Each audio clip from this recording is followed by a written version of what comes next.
Let's start with freezing. It still amazes me that we have outdoor hot tubs in winter climates as seen here. Then we're surprised when they freeze.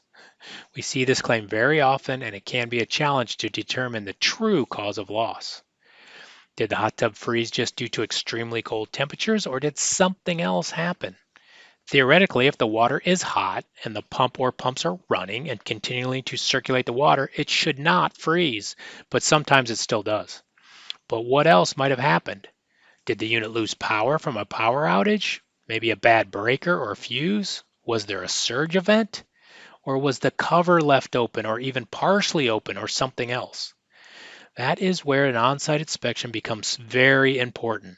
The technician can still test the electrical components and pump motor in most cases to try to eliminate electrical damage that led to the freeze damage.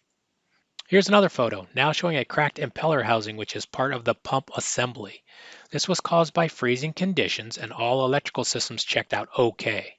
So in this case, the causal loss would be deemed freezing as no other causal loss could be identified. Of course, there are many other components that can be damaged by freezing, including any of the pipes, valves, fittings, jets, heater, and of course that acrylic shell itself.